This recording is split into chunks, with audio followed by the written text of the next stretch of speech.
ஒரு காட்டில் ஒரு குருவி தனது குஞ்சுகளுடன் மரத்தில் வசித்து வந்தது. ஒரு நாள் அந்த மரத்தடியில் ஒரு பெரிய கரடி வந்தது. கரடி கடும் வெயிலில் இளைப்பாற மரத்தின் கீழே அமர்ந்தது. திடீரென அது குருவியின் குடிலை குலுக்கத் தொடங்கியது. குடிலில் ஏதாவது சுவையான உணவு இருக்கிறதா? எனக்கு மிகவும் பசிக்கிறது.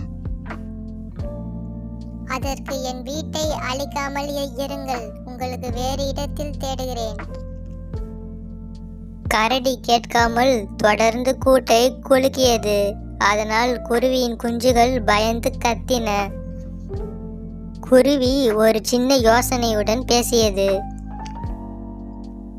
ஓ கரடி சகோதரா, எங்கள் குடிலை அழிக்காதீர்கள். நானே உங்களுக்கு சுவையான தேனை கொண்டு வருகிறேன். அதற்குள் குருவி அருகிலிருந்த தேன் கூட்டை கண்டுபிடித்தது.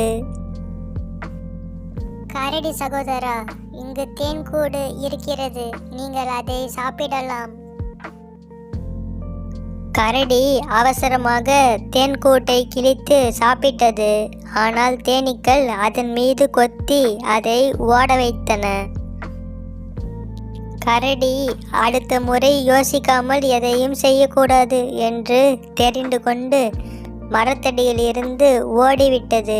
குருவியும் குஞ்சுகளும் மகிழ்ச்சியுடன் வாழ்ந்தனர். மற்றவர்களுக்கு துன்பம் செய்தால் அதற்கு தக்க பலனையும் அனுபவிக்க நேரிடும்.